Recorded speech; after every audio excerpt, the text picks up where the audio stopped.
is Lady Whistledown. You do not know me, but I know you. Bridgerton has been a big hit for Netflix. It's fun to watch, the chemistry between the actors is incredible, and the plot is amazing. It's no surprise that it became an instant hit for Netflix. But even when a show is super fun to watch, that doesn't mean that a show is super fun to shoot. It does seem like the cast members of Bridgerton did enjoy the experience, but they still had some things that they had to do to be part of the show. There are strict rules the Bridgerton cast must follow on set. Just a warning, there might be mild spoilers in this video. Before we get started, just a small request. If you enjoy this video, please let us know by hitting the like button, and if you subscribe to our channel and turn on notifications, then you'll never miss a thing. They had to go to Regency boot camp. The world was a much different place in the early 1800s than it is now. There were lots of rules to society and things you need to know to fit in. The Bridgerton creators wanted the world to feel very authentic, and while they changed some things up and made it better to create a more inclusive and diverse world, they did want it to feel real. So that meant that the cast of Bridgerton had to learn and act like the aristocracy of the 1800s,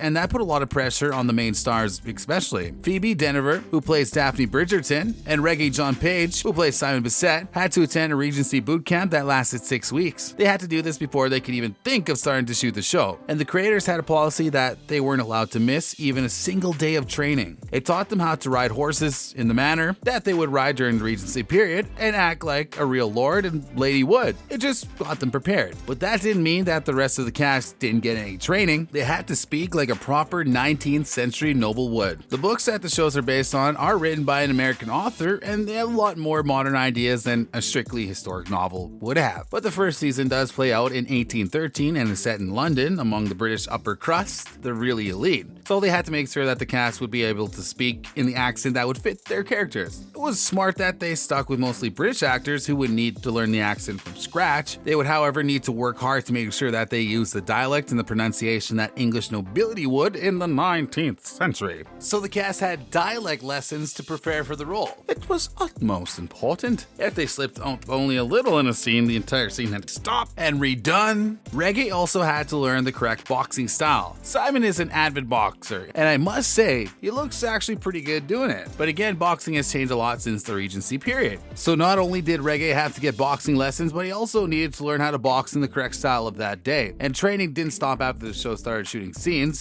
Simon is an active character that's powerful, so Reggie had to keep working out even while shooting the show. He has said that hours before he was due on set, he needed to go to the gym. Therefore, he had a trainer that worked with him, or like he said, shouted at him for an hour, and after he would be able to get ready to go on set. Doesn't sound like he had a lot of fun, but when you look at Simon and his more intimate scenes, the hard work sure paid off. They had to work on their chemistry. This show is at its heart a show about love and family, and the cast members had to work hard at creating bonds and relationships that would translate to chemistry on set. And in season 1, it was really important that Daphne and Simon had amazing chemistry and bonds that went way beyond sexual tension. Reggie and Phoebe had to be comfortable with each other and have a close relationship that viewers could believe the deep bond between Daphne and Simon. One of the ways they bonded was by having dance rehearsals together. Again, this happened long before production started. So spending hours dancing together is sure to bond you and make you comfortable with touching each other. In fact, most of the cast had to take dancing lessons to prepare them for the intricate dances that would have been danced at balls. To make it easier, choreographers used modern music for them to practice. It was fun, and having this fun and playful experiences bonded the cast and made them all friends. So by the time they got to the set, they already had relationships. They treated sex scenes like any other stunts. Bridgerton has some really intimate and really powerful adult scenes, and these types of moments can be very uncomfortable to shoot for actors. And if you hear that the library moment was the first scene that Phoebe Denver had to shoot, then it could be really awkward. But Bridgerton had a really great way of making these moments as easy on the cast members as possible. They treated these scenes just like they would treat a stunt. They even hired an intimacy coordinator for the show, something that is pretty new and groundbreaking for a series. This coordinator would choreograph the adult scenes to the very last detail. Then the actors would practice them for hours before ever getting naked. By the time that the scene was actually filmed, the actors knew exactly what would be expected of them and exactly what would happen next in the minutest detail, exactly where the actors' hands would be placed and exactly how they would move. It takes the guessing out of the scenes, and the actors have said that this is much easier to shoot these scenes when they know exactly what they're doing. This also helped with the next rule: don't break the furniture. Many of the interior scenes from Bridgerton were filmed inside real English country homes, and the staff of these homes monitored the cast closely to make sure they didn't damage any of the property, especially in the adult scenes that were shot inside these homes. Talk about awkwardness. But as we mentioned, these scenes were choreographed down to the details, so this made it easier that the cast members wouldn't bump or accidentally damage any of the furniture that was in the scene. This was really hard for Reggie John, who's really tall, so the Regency beds that were used in most of the scenes were a little bit small for him. They had to make sure that he wasn't constantly falling off the bed when shooting bedroom scenes. But it's very interesting to see how strict the rules were that these homes on the show enforced. There were certain pieces of furniture that they weren't allowed to move in areas of the home where they weren't allowed to go, and the cast had to take a lot of care when moving around in the house. Each actor had to do their own research on their character. Bridgerton is a little bit different than other shows that debut their first season. This is a show that was based on a very popular series of books. Many people already knew and loved these characters, and there was a lot of pressure on the cast to ensure that they didn't disappoint the fans. So they needed to do research on their characters and really got to know them. For Nicola Coughlan, who plays Penelope Featherington, that meant a lot of reading. Many of the cast members read all the books before production started, but Nicola took it even further. She went on to all the fan pages and forums and really got to know the fans of these books and what they expected of the series. Many of the other cast members have said that they felt Nicola was kind of the representative of the fandom on set. If they had a question, they went to her to make sure that their decision really fit with the character and would work for the fans. That's awesome. Don't share any spoilers. Bridgerton was a Netflix show, so all the episodes were dropped at one time. This might have made this rule a little bit easier for the cast members. There was no one that was asking what would happen on the next episode, but even before the show came out, fans were eager for more information. So the cast had to be very careful about the information they shared, and now things might be getting even harder. The show had already been renewed all the way to season 4, and fans would love to know more. The fact that we do know what happens in the books makes it easier but harder too. We don't know for sure what's going to be included and what's going to change. So cast members need to ensure that they keep the information close. Bridgerton needs to be the priority. When a show starts, the cast members never really know just how long their commitment will last, but they sign a contract that gives the show first priority. This means that if the show is renewed, like Bridgerton has already been, then all the cast members have to be prepared to work on it until the end. So if a new project comes along that would interfere with the shooting schedule of Bridgerton, then the cast will have to refuse those parts. They are allowed to take on other roles in the times that Bridgerton is not in production, but the show must always be the #1 priority. Every show has its own set of rules that its cast members have to follow, and some of them can sound pretty wild. It might be a sacrifice, but on the other hand, it gives them a stable job for years to come. The cast members of Bridgerton really seem to have had fun, and they became close friends, so the rules might have been worth following. Thanks for watching.